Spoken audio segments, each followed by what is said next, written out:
Okay, so thank you all from myself and from Laura Klein and from the whole team here at MapGive and our collaborators. We wanted to thank you for joining today, and we wanted to start the event with some short presentations about why mapping matters to us at the U.S. Department of State and why mapping matters in Uganda and in local communities around the world. So we'll hear from some of my colleagues at the MapGive initiative and within the Office of Geographer and Global Issues about what our MapGive initiative is, what our office does, and why we're so invested in this program that tries to bridge the Department of State and this open mapping community. And we'll hear from the Department of Oceans, Environments, and Science. We'll hear from the Geographer of the United States, our hashtag GODIS, and then we'll hear from some people that might be more familiar to you all. I think the reason that many of you all are in the room in the first place, we hear from MapUganda and from the YouthMappers regional ambassador working in your area. And then we'll hear from our MapGive Participatory Mapping Partnership hub lead in the African region, Gaston Mubonglu, who will help us understand what this PMP is, why you all should be excited about it, and how it helped put this event together and what's next. And then something very special about this Mapathon is that it's a collaboration with students like many of yourselves. This was very much led with us in concert with two graduate students at the University of Southern California, Charlie and Lole, who are here, and they'll give you a few points about why these kinds of events, Mapathons, are such good opportunities for the kind of public diplomacy that the State Department hopes to do around the world. And hopefully, after this very short set of presentations, we'll get right into the mapping, the big part of this event. If you're a beginner and you'd like to receive some training, or you'd like to stay in the ID editor, then we ask you to stay in this main room. We'll repeat these admin items when we get to the mapping, but for your awareness, we'll have one main room for our beginner mappers, everybody in ID editor, and then we're going to create breakout rooms for our advanced mappers. If you're planning to use JAWSOM, if you plan to map on some of the intermediate tasks that we have available, we'll have a handful of breakout rooms. They'll also be a little bit smaller, a little bit more intimate, maybe 20, 30 people a room. So that's your opportunity to get maybe even more mapping done. And then as an aside, we'll also have a couple of rooms open just for chatting and getting to know each other. If you want to break from mapping, we'll try to simulate the really fun in-person Mapathon experience here in our event today. And then of course, we'll close with a quick progress check on how much mapping we did today, what mapping we can keep doing after the event, and next steps for our event.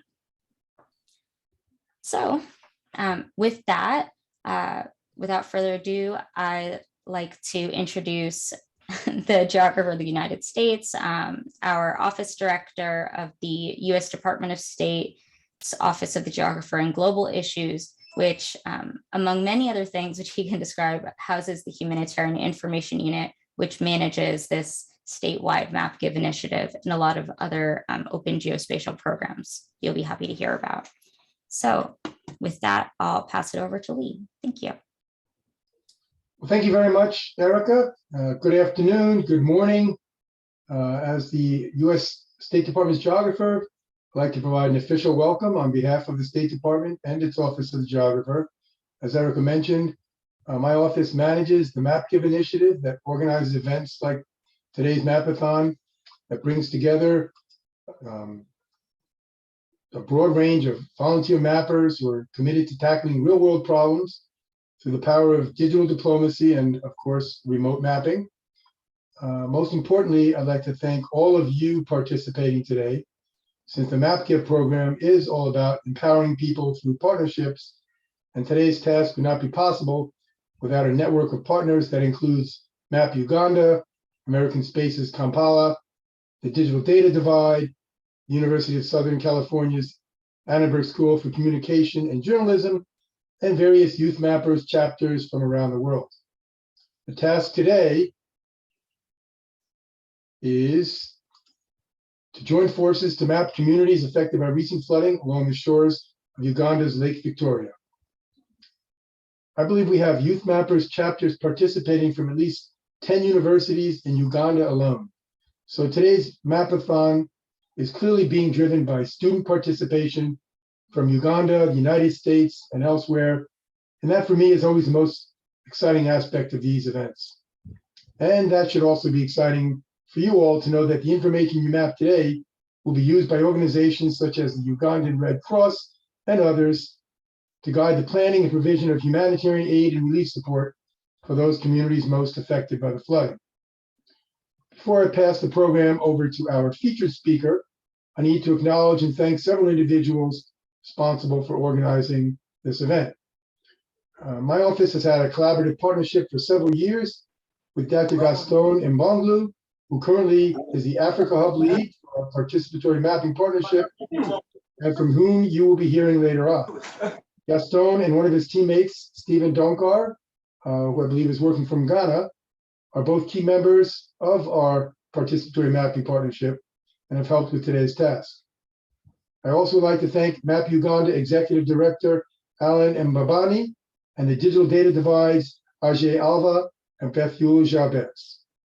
And helping to run the show for us today will be two public diplomacy graduate students from the University of Southern California, Lole Breno and Charlie Convery, who I'm told are also advised by USC's diplomat in residence, Joel Uzarski.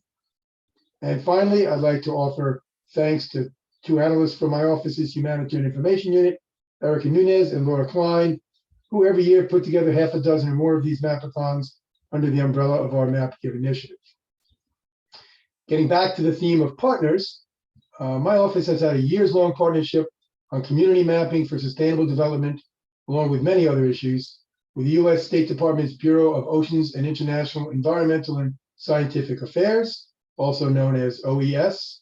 So I'm extremely pleased to introduce today's featured speaker, who is the Acting Deputy Assistant Secretary of State for OES, Jim Levy.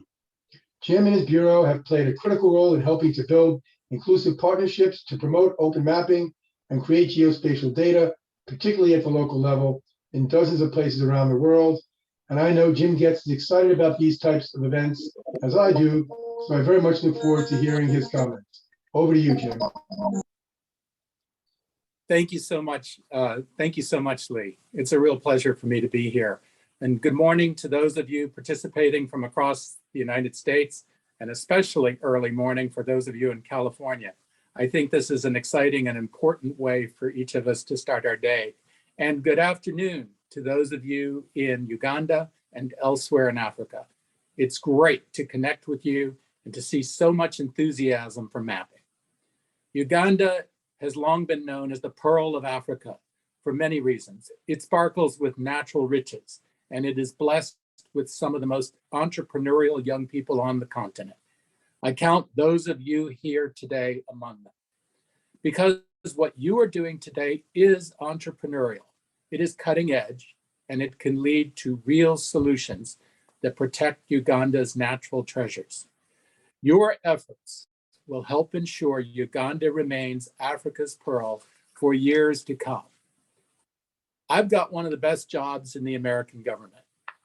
As a diplomat, I get to work with people all over the world to strengthen our cooperation on science, technology, and health, including stopping the spread of COVID-19 and preventing the next global pandemic, and promoting the peaceful uses of outer space. My team and I get to work on things like quantum computing and artificial intelligence.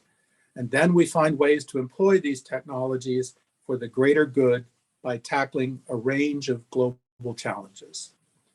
We're also working hard to improve health security all across Africa and around the world by balancing and optimizing the health of people, animals, and entire ecosystems, something we call One Health. We have to consider the interdependencies and the interactions of people, of other animals, and of the environment if we are going to identify and prevent future pandemics. On outer space, my team and I make sure that global navigation satellite services remain compatible using US-based GPS as the core. That's right. Each time you open a smartphone mapping app to find your way to a new friend's house, remember that we're working behind the scenes to make this possible for you. And we work on international arrangements that promote cooperation on Earth observation satellite systems, which are of particular relevance to today's exercise. Orbital satellites are essential to understanding and to mitigating the impacts of floods and other natural disasters, forest fires, disease outbreaks, climate change, and weather in general.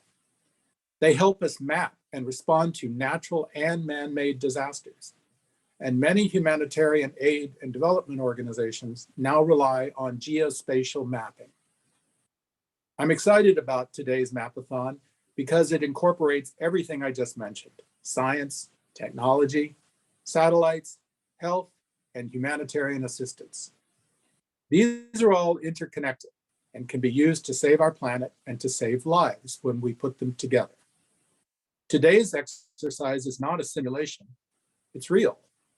The skills you acquire and the solutions you come up with today can be used in real life. They can help humanitarian organizations to do better, to respond to disasters that wreak havoc on our communities. And they can help government prevent such disasters in the future. I hope you leave today with a solid understanding of the importance of mapping. While governments work together to maintain a satellite system that provides mapping data and capabilities, it's up to all of us, it's up to all of you to make the actual maps. How? Well, you can continue with platforms like OpenStreetMap, using satellite imagery to trace the outlines of roads, structures, and land features to create openly available data. That data is then used to produce maps that help the humanitarian and development community. Quality geographic data help empower organizations and communities to make important environmental, economic, and crisis management decisions. Each of you is now a part of this effort. Thank you again for your interest and for your enthusiasm and for being here today. It's great to see so many students from the United States and from Africa working together. This kind of collaboration is how we're going to overcome the most critical challenges facing our planet, from the climate crisis to global health security, well into the future. So good luck today, and I challenge you to be innovative, to be creative, and I look forward to seeing how your creations can be used to save lives and to improve our planet. Thank you. Thank you so much for those words, Stas Levy. I'm sure that I see a couple of claps in the audience, and just thank you again for those words. And let us know if you need any help setting up an OpenStreetMap account. We're there. All right, we can move now to our MapUganda colleagues. Alan and Stella, thank you so much for joining us today. They'll tell us a little bit about more about the open source movement locally and what we're mapping specifically today and why. So take it away whenever you're ready. Thank you so much, Erica. By the name's Alan Mbavani. I serve as the Executive Director for MapUganda. And I'm so glad to be here with all of us today and seeing the number of students and other colleagues that have been able to join us on to this Mapathon. So I'm going to share with us briefly what OpenStreetMap is all about, and also about the community that we have here in Uganda. Next slide, please. OpenStreetMap is an open source platform that brings together different people of all kinds to contribute information that can be put on a digital platform, which is known as OpenStreetMap, that can be able to support in various applications. It is open source, as you don't need to pay any money to be able to access it, and also you'll be able to do any other application with it without having to remit any money for it. Now, it's also sometimes referred to as a movement of a community to open source data, because now on OpenStreetMap platform, you can be able to get access to this data that you can be able to utilize on your different perspectives or your different inventions that you're trying to look into. Now, most cases when you look at OpenStreetMap, it may not really make sense on the first time, but you look at it. But if you get time to really get critical and see how you can be able to utilize it, it can be able to support us in terms of navigation. Many people have been able to use some alternative sources, but the problem with those other sources is that they only tend to concentrate for well-developed areas.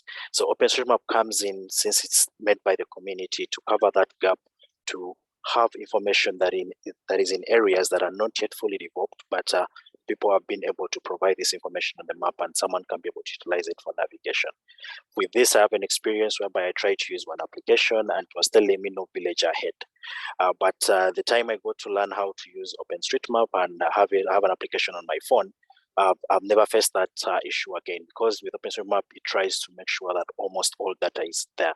And for scenarios whereby I don't find the data, I take it as a responsibility upon myself to make sure that I provide this information so that no one tomorrow gets to be in the same situation that I have faced of not having data for this area. Also, it has been used in terms of geospatial interventions. Now, many things that are depending on GPS unit, they're now utilizing OpenStreetMap.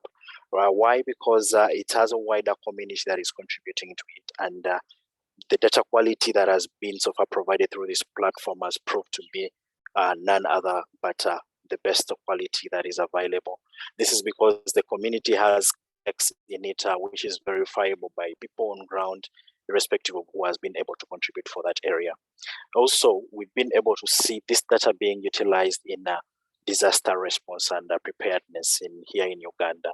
We've been able to support different organizations as OpenStreetMap Uganda to upskill them so that they be able to have access to this information, and also directing them to where this information is so that it can support them in terms of planning for the areas and all other sorts of interventions that come in whenever a disaster happens. Why are we mapping today? We look at Kampala, capital city. First of all, the capital city of Kampala is situated near Lake Victoria. And if you check the climate change that has been happening around the world, we've been experiencing high levels of water rises in most of the lakes that are around the country, even the rivers as well.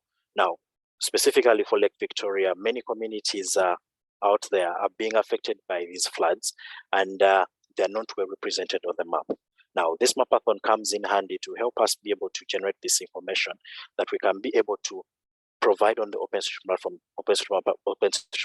platform, so that different organizations that are doing some interventions around flood mitigation can be able to get this data at a cheaper cost. And by the cheaper cost, I mean by just them only having access to the internet, and they're able to get this information to supplement on how they're able to intervene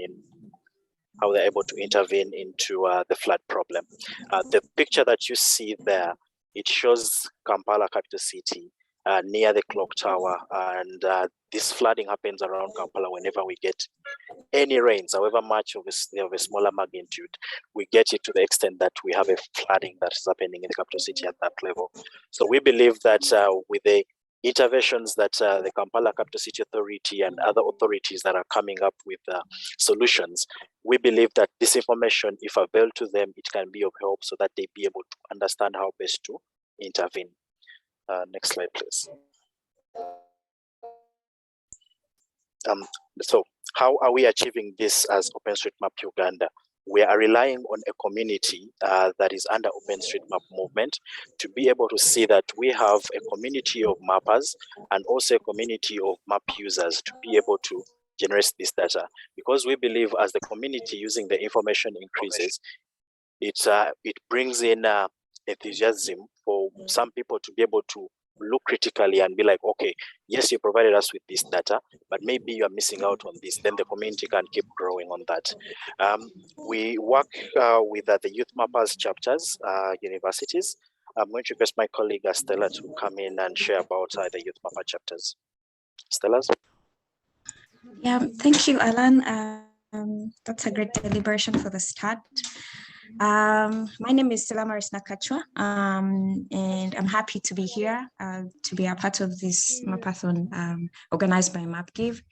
And thank you so much, Alan, for making sure that I am here. Yes, I have been, I'm a graduate student at University of West Virginia, and I'm currently at school in the United States.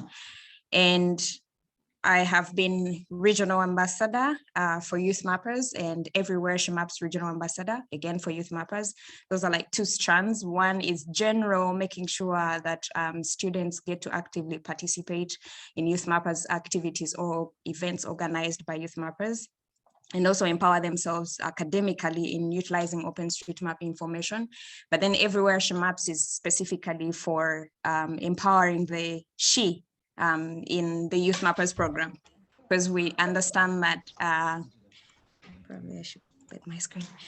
We understand that women and girls in particular have not been really empowered to take on the STEM subjects or the STEM activities. So everywhere she maps, that's when it comes in to empower, not only in school, but also in the industry, taking up the geospatial positions and leadership positions in those the different environments.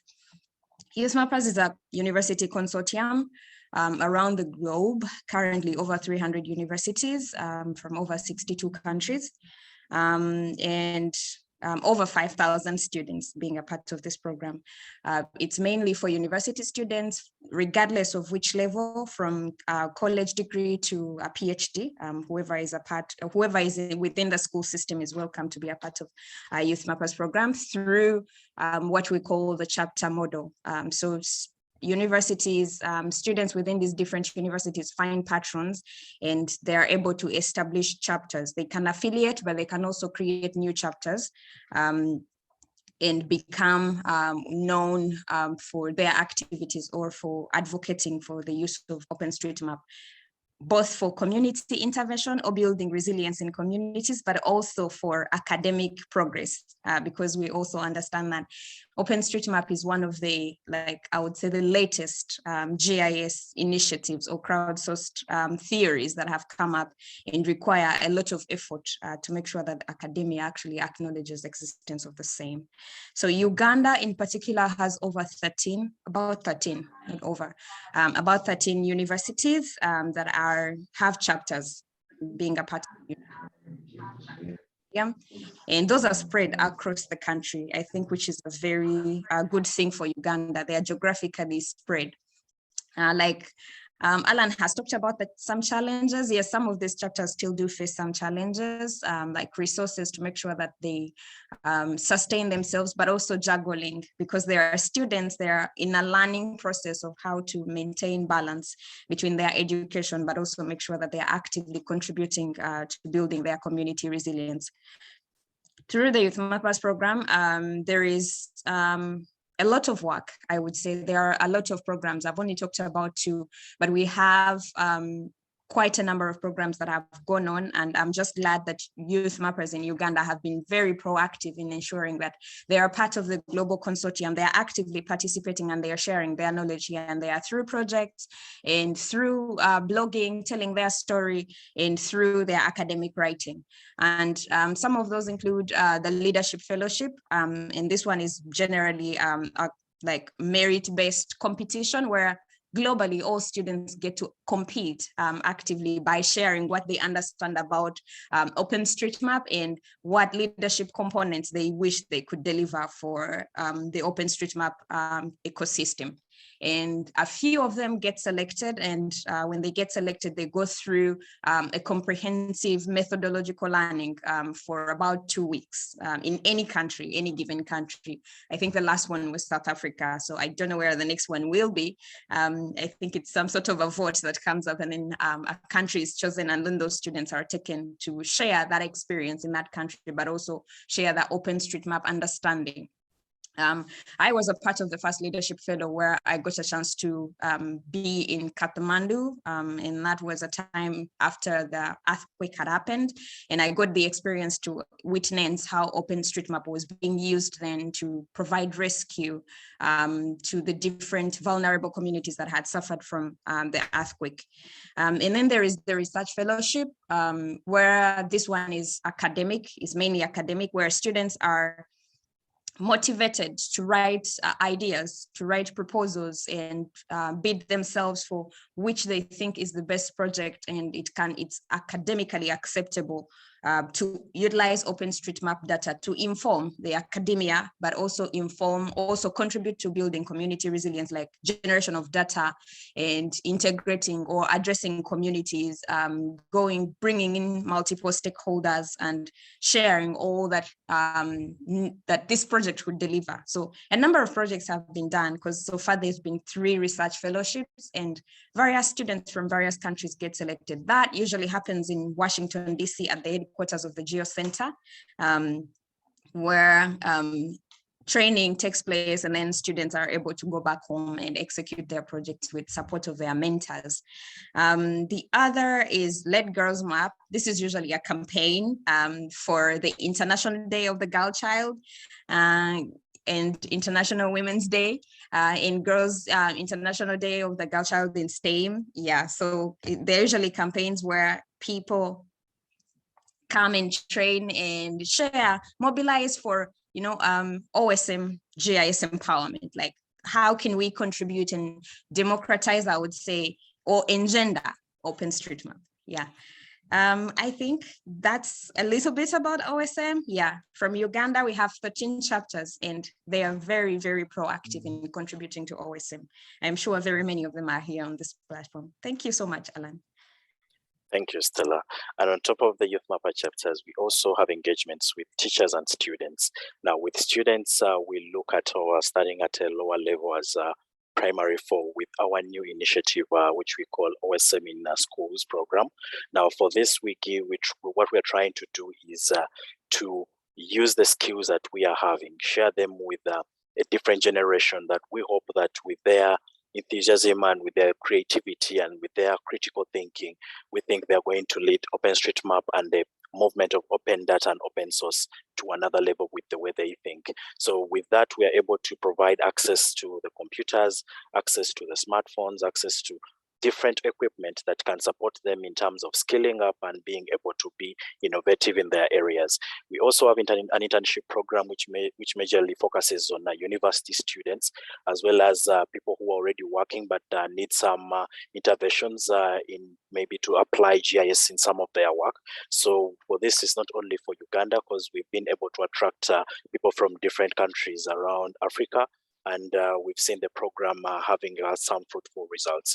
We also support NGOs in terms of making sure that they have enough data to support their disaster and disaster preparedness and response.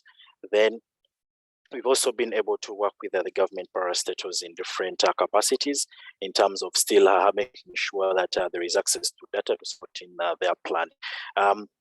The photo that we see there is one of our Mapathons, which we host physically here at our office, and we have some of the community members come and be able to share mapping together and be able to share a few ideas.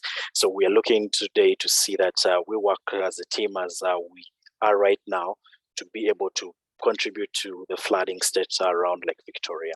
Thank you so much. Back to you, Erica. Thank you, Alan and Stella, for that very great overview. I'm sure people would be happy to get in contact with you after the event. So don't worry, we'll definitely share the recording and slides and any contact information that we have with everyone after the event.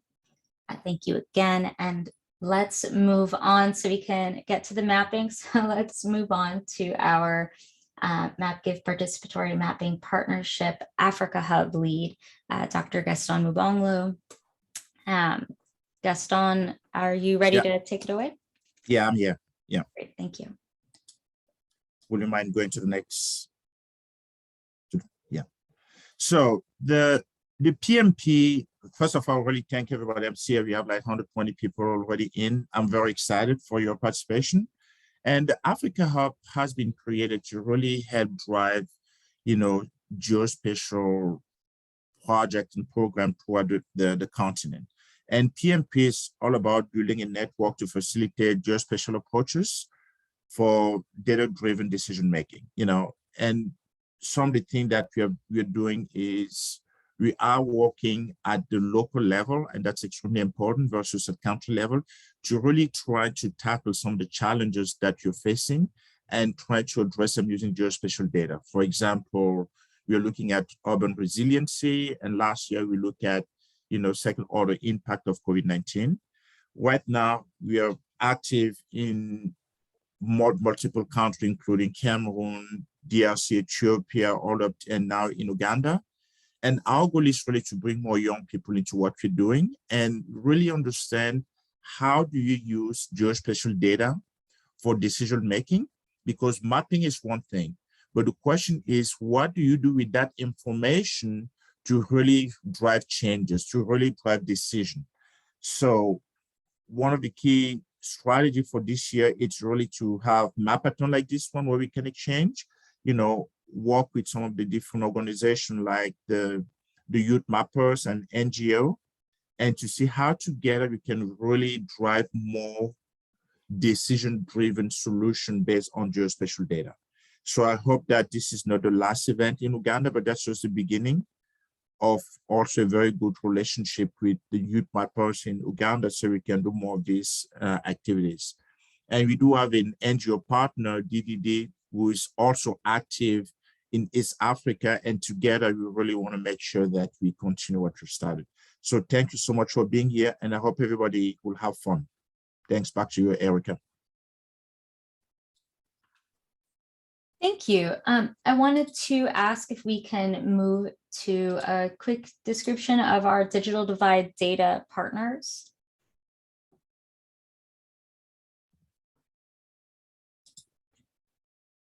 Aji, are you there? Or better? So the digital divide data is a partner we have been working together. They've been around since 2001. And they really provide a lot of support around, data capture, data labeling, data preparation. One of the last projects we did was in Kenya to try to look at second order impact of COVID-19. But one of the things that we did, we looked at how do you capture data that can support some of the sustainable development goal defined by United Nations. So we're really trying to take the discussion to the next level where we can use some of the work that we're doing to define methodologies and framework that will help drive decision-making. So again, this is very exciting time for us and for all of our partners. And we hope we have more partners join the Africa Hub as we grow and continue to work in Africa. Thanks, Erica. Yeah, of course, we just wanted to make sure that everybody in the room had a chance to understand the different organizations that came together for this event, especially if if any of these organizations are new to anyone. Just wanted to make sure that they were available. Okay, so we can go on to our final speaker before mapping. This is a pretty important presentation for us and for this event. Our co-hosts Lole and Charlie from the University of Southern California. They are master's students in the art of public diplomacy, and MapGive is meant to be a public diplomacy initiative. And so they are going to just take a couple of minutes to describe what that means and why that connection is so important. So thank you. Yes, hello everyone, and thank you to Erica. So just to give a little bit of very brief background, because I know that we're all excited to get to the mapping. Charlie and I are working on our master's thesis together, and we are co-hosting this event as a part of it because we're really interested in learning how public diplomacy and mapping can be more intentionally tied together. So getting into what exactly public diplomacy is, it essentially boils down to people connections that allow diverse groups to better understand one another's backgrounds. So this can consist of cultural events, educational exchanges, media campaigns, and more, such as our Mapathon today. Slide, please. So how exactly can mapping like this be public diplomacy? Obviously, we've been seeing in the chat that we have people from quite literally all over the world. And so this is a really wonderful opportunity to get to make connections with one another, learn about each other's backgrounds, and also better understand where exactly the US is coming from in terms of our goals in terms of mapping and humanitarian aid. Slide, please. So the two principal questions that Charlie and I are trying to answer via the co-hosting of this event are, can Mapathon events serve as platforms for successful public diplomacy? And if so, how can we maximize the public diplomacy impact of these events? Slide, please. And we are doing this by asking you all to fill out the survey. So I am sending it once again in the chat. If you have not yet had a chance to fill out our survey, please do, because it is essential to our research, and we all know that you want our research to be successful. So we are essentially just asking you to fill out these anonymous surveys very, very quickly, and really just share your point of view, be honest, open, and we would greatly appreciate that. And with that, I will hand it off to Charlie Combry. Thank you. All right, good afternoon, good morning, everybody. The moment we have all been waiting for, we're gonna jump into the mapping now. So just a quick logistics. Beginners, if you feel like you have not mapped before or you want a refresher on the tutorial, you can stay right here in this room. And if you are an intermediate or advanced mapper, there's going to be a different breakout room that you can join so that you don't have to listen to me discussing how to map. But that is how things are going to shake down. I can't really see what's going on as I'm sharing my screen. So let me know when the breakout room is ready. But we're gonna get started with the tutorial. So if you have never mapped before with us, please go to openstreetmap.org. You can just Google OpenStreetMap. I'm going to follow along here. If you can all still see, I think you should be able to. So you're just going to go to this link here, Google OpenStreetMap. Let's see if I can get this to work. And it should bring you, you should hit a sign up page if you haven't yet, which will look like this. There you go. You should see this cute little earth. And you fill in your email, what your little username will be. It can be anything, and then your password, and you're going to confirm your email. And then once that's done, we're going to move on to the next step.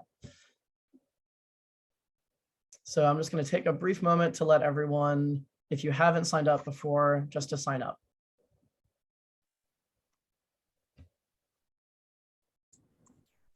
And I'd like to quickly interject that there are currently 5 breakout rooms open. The unassigned room is this main room.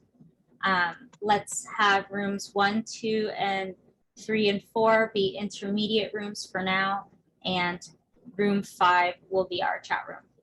I'll broadcast this message to the breakout rooms as well. And yeah, if you're going to the intermediate rooms, please just give it a few minutes for people to join you there. And Erica, you'll broadcast the tasks, the links for those as well? Yes.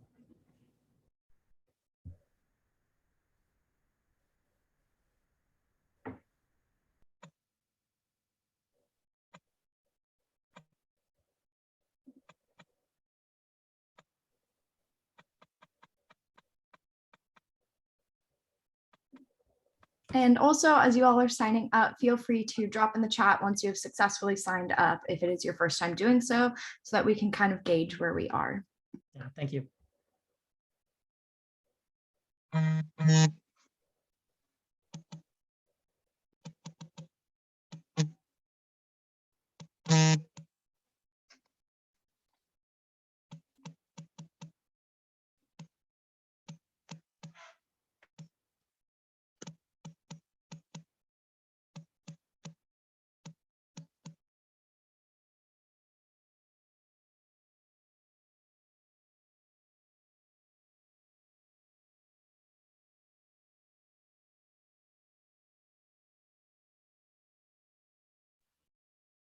I see we've got one already signed up and ready to go.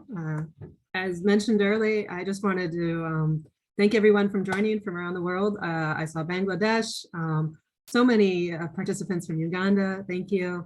And I know from many other places as well. And across the United States, quite a wide variety of US locations that I recognized as well. So thank you all. I see we have a couple more. Don't hesitate to let us know in the chat when you're ready to go, and we'll get going.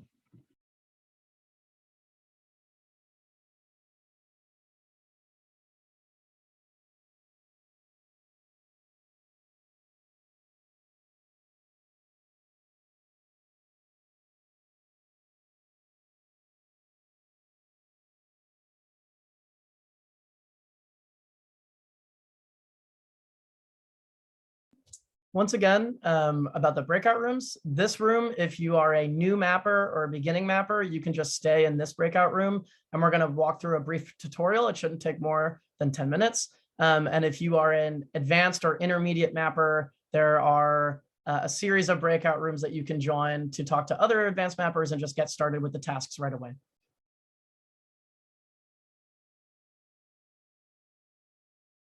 Thank you, Alan.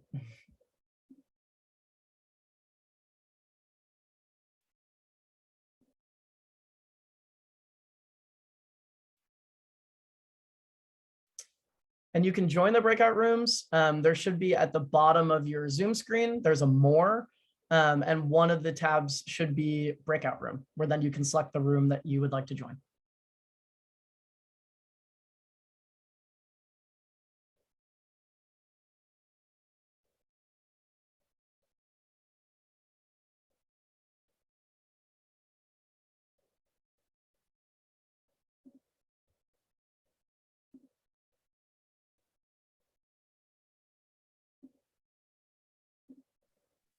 Excuse me, Yes. I'm trying to sign up, but it's refusing. When I press on sign up, it doesn't click. Why? I'm not sure. I can send you the link to this page in the chat. And it should bring you to this. Can you see this sign up page?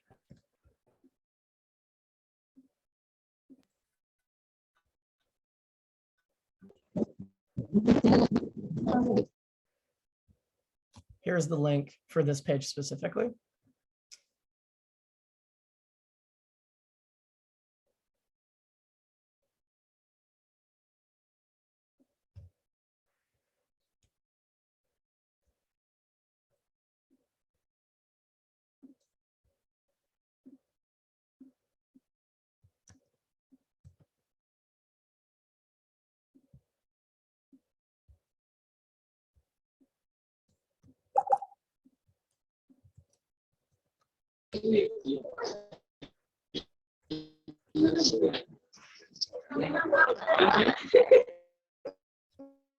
Okay. How are we feeling? Has everyone had a moment to sign up? Are people still working? Maybe give me the thumbs up reaction if you're ready to go. Okay, we have a thumbs up. Thank you, Greg.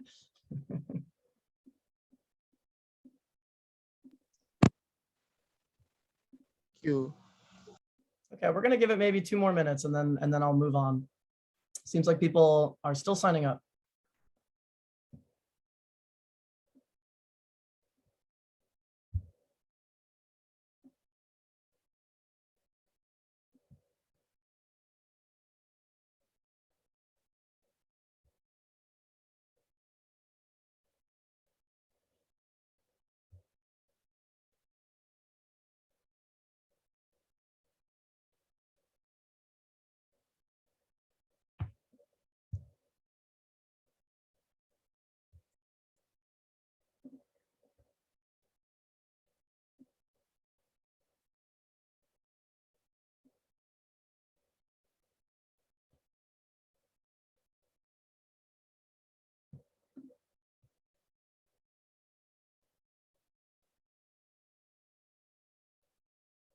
Okay, great.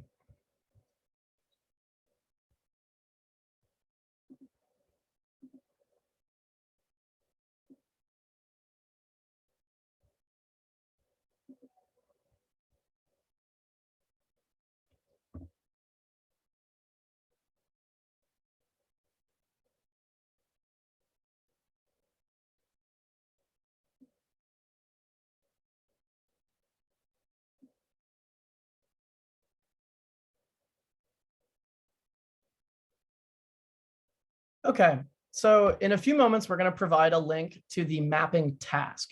So I already have it up, but just so people can have a moment to watch on how to begin mapping, we're going to drop a link for the hot tasking manager in the chat once this is done. And you can see on the left here, you have the instructions if you need a refresher. And on the right is the actual area that this task will be mapping. And as you can see, it is just south of Kampala on the coast of Lake Victoria. And this is where we're going to be mapping. This is the community that we're going to be helping map their infrastructure. So the two things that we're going to be mapping are buildings and roads and paths. So when you're ready to begin, you can hit map a task and it will randomly give you one of these grids that then you are in charge of mapping. So for the sake of the tutorial, I'm going to select one specifically that hopefully will have a few things that I can demonstrate mapping. So map selected task. You can also choose specifically if you want an area to map, but you can also just get a randomly assigned one. And what happens is that we're taking this area of a town that needs geospatial data, needs to be mapped, and it gives me this nice pink box. Now, everything within this pink box, I can map. Anything outside of the pink box, the changes I make will not be saved. Someone else is mapping those areas. So just worry about anything that is within this pink box. And there are two main types of data you can make. They are lines and areas. So lines, you can already see that someone has put in work on this section. Oh my gosh, so sorry. My computer hosting the Zoom and doing this is a little much for my poor laptop, but someone else has already made lines for these major roads. And if you wanted to add, it looks like these roads have already been mapped, but let's say we want this connecting road right here. It seems that it goes from this road to this road. So I'm going to make a line. You just click on that and you have to start from somewhere. So we're going to click on this and simply map down by clicking the road that I see. Just like that. And you want to make sure that it connects to something, because then it is a functioning road. And then you double click when you're done drawing your line. So you click to start, you click along to add new points on the line, and then you double click when you're done. And now my cursor is free, and it shows me what I just made. And now the important part is that, okay, this road has been mapped, and then you have to classify it as something. So I'm going to choose minor unclassified road. And then I can click off, and that's it. And I have now mapped that road, which is the whole point of why we're here, is to map all the roads and buildings. So there's an example of a road, and now I'm going to map one of these buildings. They're rather tight together, but the goal is to outline a singular structure. So one building. So you're going to hit area instead of line. Line is for things like roads, paths, canals, or anything like that. And it doesn't get too fancy. If it's a road, you can use line. And if it's a building, you use area. So you click on area, and you want to click on the 4 corners, or however many corners the building might have. And if I zoom in a little, you can tell that this structure seems slightly separated from the ones around it. So I'm going to click on the 4 corners, and then again, double click to stop adding corners. And you can see it's made an area around the building that I'm trying to map. Now, if you want to get a little fancy, you can click on it again and hit Q. Will even out the corners into 90-degree angles, but don't worry about that too much. But so you want to draw the 4 corners of the building. And then again, just like the line, that's it. I am almost done. I just have to make sure that I label, it's called feature type, is what the structure is. So instead of just area, I'm going to label it building. And then I'm going to click off it, and I'm done.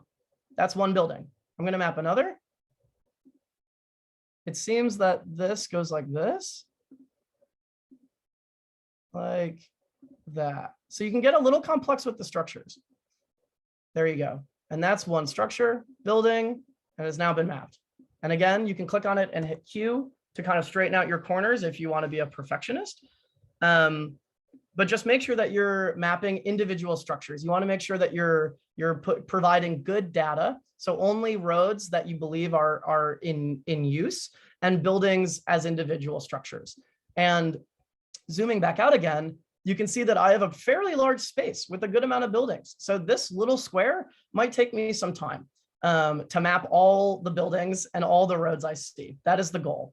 Most of the beginner tasks have less cluttered imagery like this. It has less buildings, less roads, so that it shouldn't take you as long to do this.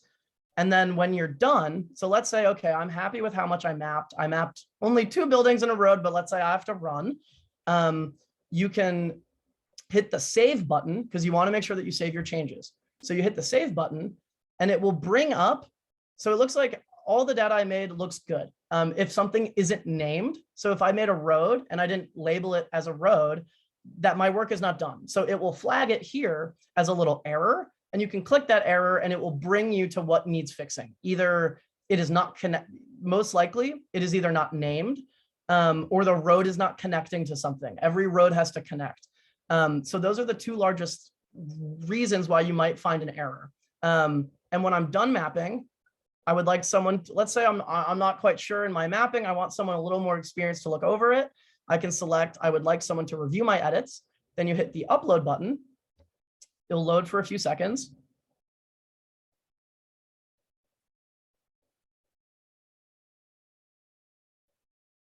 Any minute now. There we go. And now, so you can see my edits have been saved. This road I made is now part of the map. These 2 buildings are now part of the map. And that is exactly what we're here to do. You want to map as many things as you can within this pink square. And now when I'm done, is this task complete? No, there's more to do.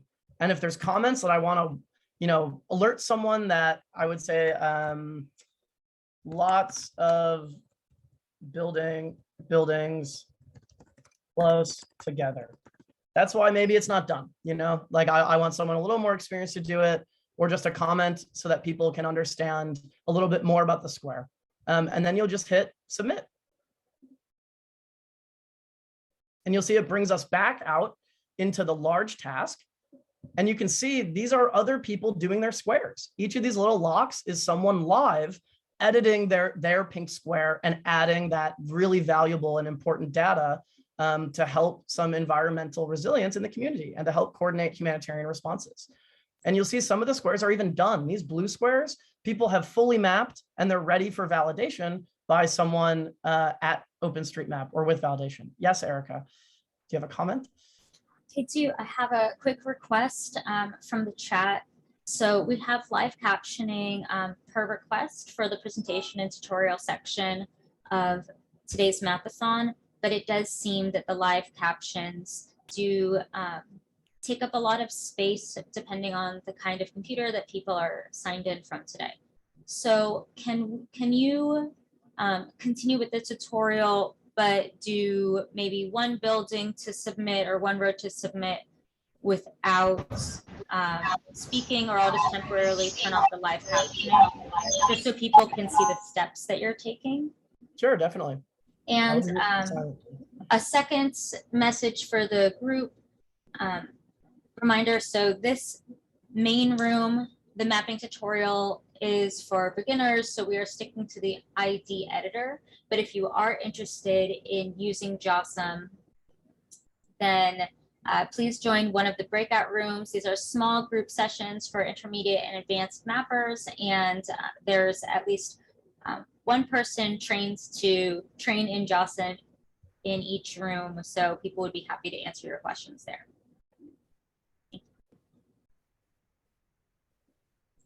And Lole actually I'd like to highlight an advice that she sent in the chat about live captioning. It says, for anyone experiencing the live transcript issue, you should be able to personally turn that off for yourself if it's not needed.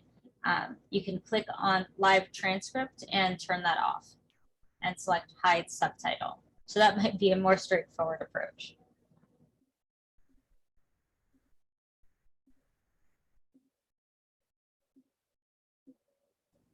That's it for me. Thanks, Charlie.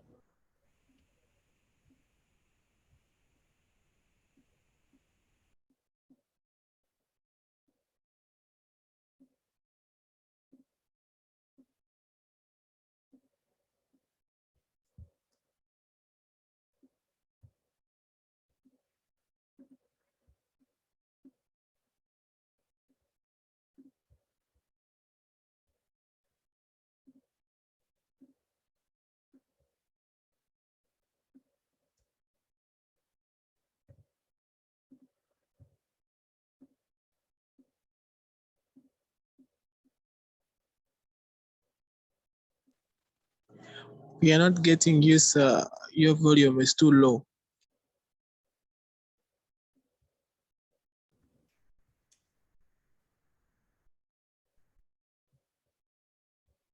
Yes, Erica?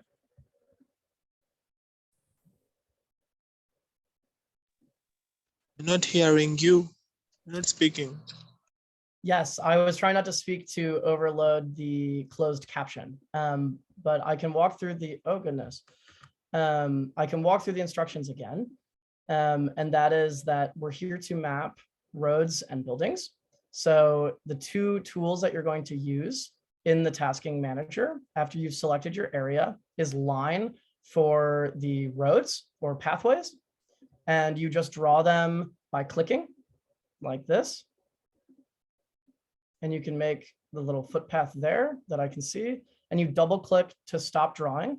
And then you can and then you have to label it something instead of just a random line. So you want to most likely just call it an unclassified road if it's not a major, streetway. And you add it like that. And then you can also use area for buildings. So that is how you draw the roads. And then if I wanted to draw a building, like let's say this nice red one here, I'll click area and I just select the corners of the building like so to make a nice square. And then again, you double click to stop drawing and then you can just label it building. And there you go. I've mapped, looks like 2 roads and a building. And then when you're done, you will hit the save button. And if there are any errors, it won't allow you to save if there's an error. So you can just click on the error and it will bring you to whatever the error is. And it will most likely be that you might have forgotten to name something. So again, like I need to name this a building and that's under feature type. Not down here in this name, you just click the feature type button and it can bring up a series of things that you can label it, but I don't know what the structure is. Someone else might, so I'm just gonna name it building just so that we know that's what that is. And then again, you hit the save button and you'll be able to save here. And then you just need to make sure, is the task complete? I would say no, because it looks like that there's other stuff to map, but I'm gonna go ahead and map it right now. And then you move on to another space or you wait until you've mapped everything in the pink square. That is your zone. Anything outside of that won't be saved. So make sure that you only draw things, you only map things within the square. Yes, I see a hand raised. Kalucha?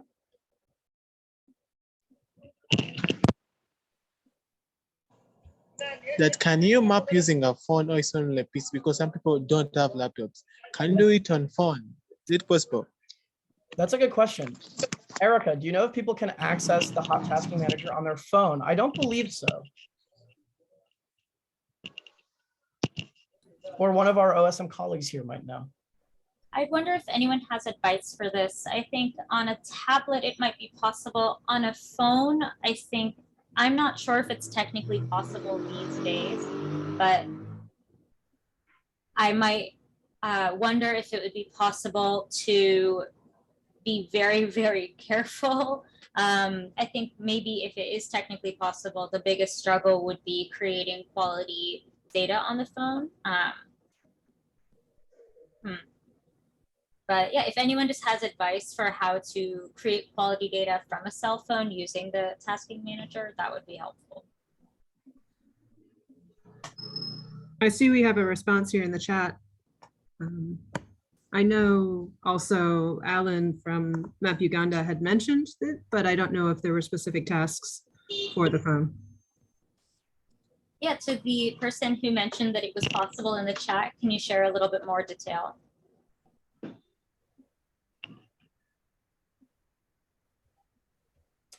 Does anyone else have other questions about how to map? There is a question from Michaela, Oren asked for help, that said that they scrolled too far and can't find their square. Oh, how no. can you go back to it? Yes, I think if you just zoom out further enough, your square should be visible from very far away. We are in Lukaya, is the town that we're mostly mapping in, at least, I'm sorry, for the task I'm working on is around this task. Other tasks might be elsewhere, but if you zoom out, you should be able to see that pink little square I mean, you can see now we're looking at a good chunk of the country now, once it loads. And I can still see that pink dot. So I would know that we're south of Kampala and we're on the coast of Lake Victoria. So that's something to look for. And look for that pink dot, and then you can zoom in and all the way back to your square. It looks like there's a button here, zoom in to edit, that brings me back anyway. So that might be helpful as well. I see at that, it two brought me more very common questions that would probably be great for the whole group if you were able to answer, Charlie. The first was how to straighten lines that you've mapped. And then the second is what to do if you encounter a square that's empty of the kinds of features that we're trying to map today. Okay, those are two great questions. So to straighten lines and to straighten buildings, it is the Q button on your keyboard. So you can see here, here's the pathway I made. And if I hit the Q button, it straightens it out a little. It just makes it into nice clean angles instead of having that kind of zigzag from my poor dots that I placed. So the Q button will straighten both roads. It'll help those curves and the right angles. And it'll also help the right angles on buildings. And then if you encounter a square that has nothing in it, make sure that you look at the whole square, zoom in a little and just go, kind of work your way back and forth across the square. And if there's nothing you can see, there's no paths, there's no buildings, there's not anything, then the task is complete. There's nothing to map there. So then you can go ahead and hit, is this task completed? Yes. And then comment, maybe I could not find any buildings or roads, and then submit. I see Gregory, your hand is raised. Yeah, thanks, Charlie. I just had a quick question on classifying the specific areas. Obviously we don't really know what exactly these buildings are. So is it a fair assumption just to call them all like buildings or homes, or, how should we go about going? Yeah, you can just label them all buildings is probably the safest bet. Got it. And then what about roads? Should we, how can we tell between like a major road and a minor road? I would say, so like if we go into town a little, this road, this larger road definitely looks different than the thing I just mapped. So like I decided to call this a path. You could also call it a minor or unclassified road is really okay. Either of those would be good. Most of the major arteries, most of the major roads, even this one is unclassified, will probably be mapped because those are the largest things. So just use your best judgment, but the safest bet would be minor / unclassified road. Okay, thank you. Yeah. Additionally, just to jump in for those of us who are working on our phones, I pulled mine up. It does not work if you're holding your phone vertically, but if you flip it this way and you toggle this in, so from the side, you are more able to map. You can just zoom in and you can still do it. Your data won't be quite as clean, but you can definitely still participate.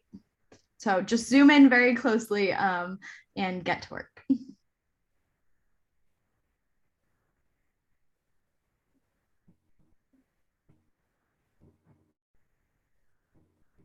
Okay, I'm going to stop sharing my screen for a moment, but I'm going to bring it up again, just so that you can see me mapping. And again, if you have any questions, to raise them. Erica? That is probably just my hand raised from before. Oh, okay. But this is a good time. I had noticed that people were still joining within the last 15 or 20 minutes. So well after you'd gone through the first steps of how to start mapping.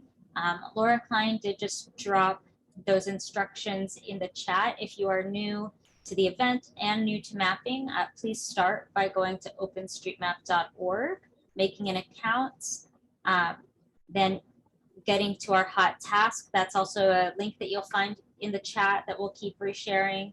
And then once you get there, if you do have questions, we're here to answer. I'm also going to leave this slide up so that for new people, they can get a sense of the instructions.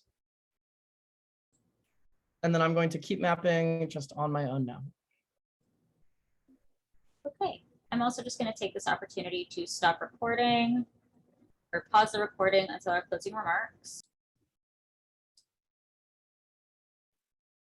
thank you everyone for all the amazing mapping that's been gone on today. I think we shall find out some stats very soon to see how much has been done, but we had an amazing set of intermediate as well as a great set of beginner mappers that have joined us here today. So if you want to continue mapping, please don't let the end of this event stop you. Of course, you can continue to do so using the Humanitarian OpenStreetMap Tasking Manager and that link that we've provided.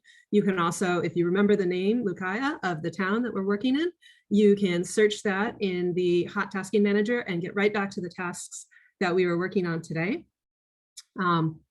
Join us for future Mapathons and mapping in other areas that also need additional data in support of humanitarian and development-related aspects. Our website is mapgive.state.gov. You can find out all sorts of information. If you want to host your own Mapathon, we even have a how to do it MapGive in a box, as we call it. So that's our Mapathon, the whole set of instructions on creating your own Mapathon. We also have information here about our participatory mapping projects, such as the PMP Africa Hub that Gaston and Stephen have told us about here today. If you want to go to the next slide. If you want to keep working with the data that we've worked with today, I've got a couple examples here. What we've found in working with our local mapping partners through the Africa Hub, our Latin America Hub, and our Asia Hubs, and all of the partners in country as well, is once you take this data, it's already created, you can combine it with any number of additional data sets. A lot of the data that we work with local partners on is creating local human geography data. So data about those communities and what's important in those communities, whether it is healthcare centers, whether it is community centers, schools, access to water and sanitation points. Putting all this data together with that kind of wireframe that we've created today of the roads and the buildings really allows you to start investigating in that data, analyzing it, and answering real world questions about the challenges that might be happening in your community. So we have one example here on the left is an app that Gaston's team has created, which brings this road and building data together with this data about hospitals and medical center locations. And once all of that data is created and accessible to the community and others, then you can create maps as similar to what you see here on the right, where we're looking at the access to care and how all of the care for these 3 communities across the city of Bukavu, DRC, is kind of more tightly located in a few very dense areas, and perhaps other areas, and we don't have a population on here, but other areas might need some of these resources. And this is a great visual way to explain this story. We will move on to the next slide. I am going to pass it to our colleagues, Charlie and Lole, to hopefully get you started on the post-event survey, because we really do appreciate all of your work here today, but we also appreciate your thoughts and suggestions on ways that we can make it better in the future. With that, Charlie and Lole, and then we'll have the last detail from Erica as to how well we did today. Yes, thank you so much, Laura. So as you can all see in the chat, I continue to drop the post-event survey. Again, I just really want to stress the importance of taking this. It'll only take a moment or two of your time, but your honest and candid responses are extremely helpful to both Charlie and me in graduating from our master's program. So thank you all for your support and your participation today. We are so grateful. You really had wonderful contribution to this project. So thank you.